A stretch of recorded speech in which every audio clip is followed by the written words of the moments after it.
기도하겠습니다. 좋으신 아버지 하나님, 오늘도 이 아침에 시간을 허락하여 주시고, 말씀을 통하여서 다시 한번 하늘의 뜻을 깨닫고 살아갈 수 있게 하시니 감사를 드립니다. 우리의 삶의 자리가 어디든지 언제 어디서나 하나님을 경외하며 사는 삶이 되게 하여 주시고 우리가 하나님 앞에서 살아가는 삶임을 잊지 않게 하여 주어서 무엇보다도 주님의 말씀과 주님의 뜻을 우리 중심에 담고 살아가는 삶이 되게 하여 주옵소서. 그래서 때로는 우리에게 불편하다 하는 말씀을 듣는다 하여도 그 말씀을 통해서 하나님의 뜻을 바르게 깨닫고 주님께서 이끄시는 그 선한 역사, 진리와 평화의 삶으로 나아가는 우리 모두가 되게 하여 주옵소서. 우리 구주 예수 그리스도 이름으로 기도드립니다. 네. 오늘 우리에게 주신 말씀은 열왕기 하 1장 1절에서 4절입니다. 아합이 죽은 뒤에 모압이 이스라엘에게 반역하였다. 아하시아가 사마리아에 있는 그의 다락방 난간에서 떨어져 크게 다쳤다.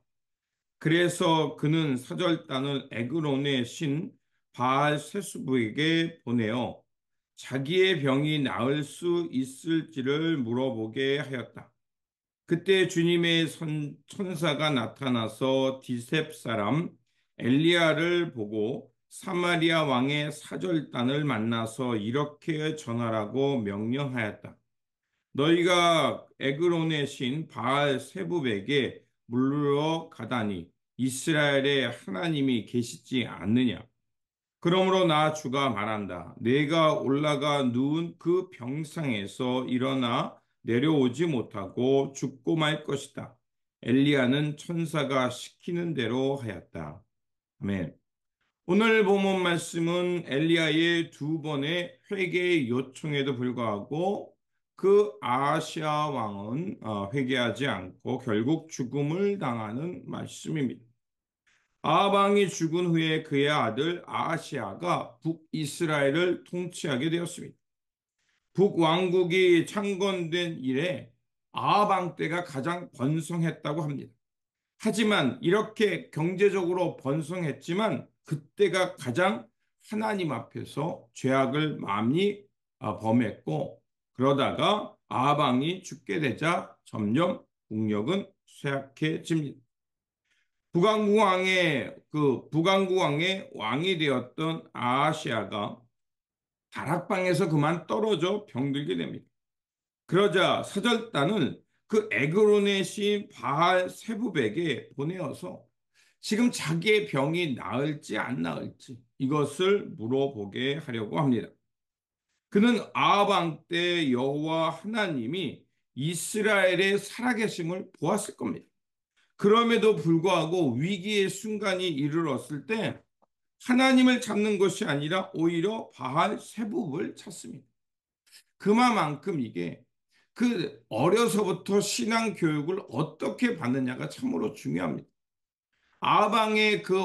이 아방의 왕비가 이사벨이었죠. 이사벨은 이방 여인이었던 거예요.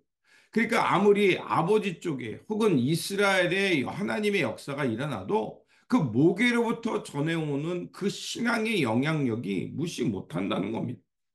자, 에그론의 신 바알 세붑이라는 이름이 나옵니다. 이건 뭐냐면 파리들의 주 바알의 왕자라는 이 뜻입니다. 그런데 바할 세불이란 이런 뜻은 뭐냐면 모욕적으로 에그론의 신을 지칭하는 단어였습니다.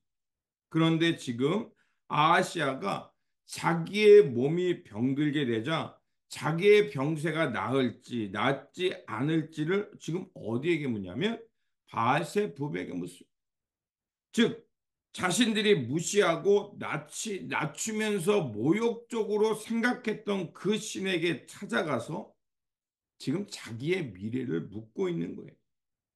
이 일화는 말하는 것이 얼마나 이스라엘 백성들이 하나님으로부터 멀어져 살았고 그들 마음속에 하나님이 계시지 않다는 것을 단적으로 말해주고 있는 겁니다.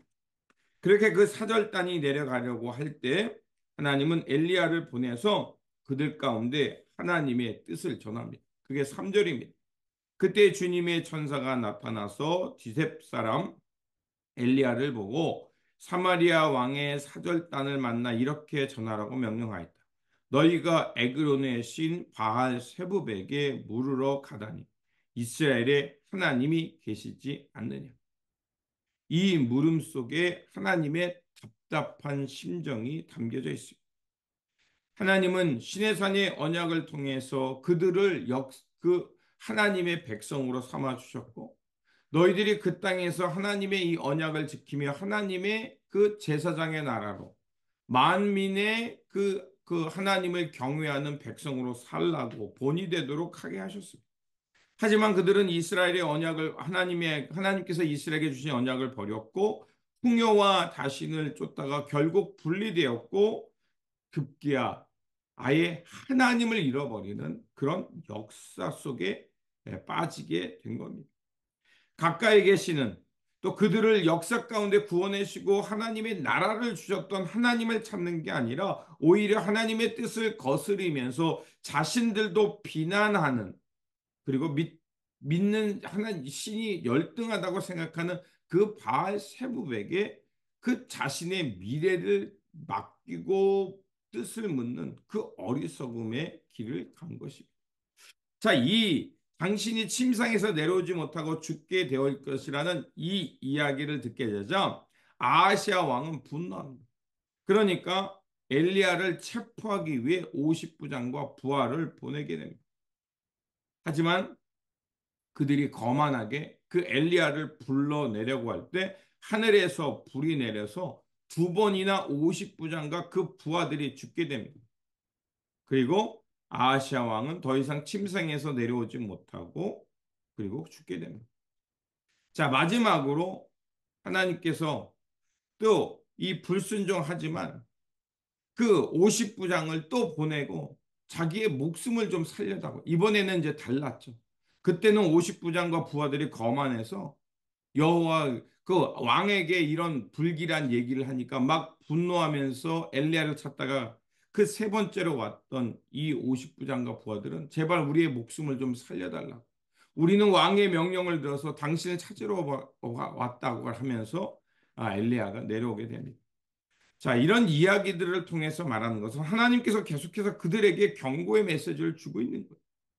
하나님께서 그런 이런 메시지와 이런 사건을 통해서 돌아오라고 그리고 하나님을 경외함으로 다시 한번 그 삶을 회복하라고 말하고 있음에도 불구하고 아하시아 왕은 가까이 계신 하나님을 찾지 않고 오히려 더욱더 불순종하면서 하나님 앞에서 비참한 최후를 맞이하게 됩니다. 하나님은 이 역사의 주관자이실 뿐만 아니라 오늘도 하나님의 섭리 가운데 이 역사 속에 개입하셔서 하나님의 통치를 이루어 가시고 있음을 우리는 믿습니다. 그래서 야고보서 4장 8장은 우리에게 이렇게 말합니다. 하나님을 가까이 하라. 그리하면 너희를 가까이 하시리라. 죄인들아 손을 깨끗이 하라. 두 마음을 품은 자들아 마음을 성결하게 하라고 말합니다.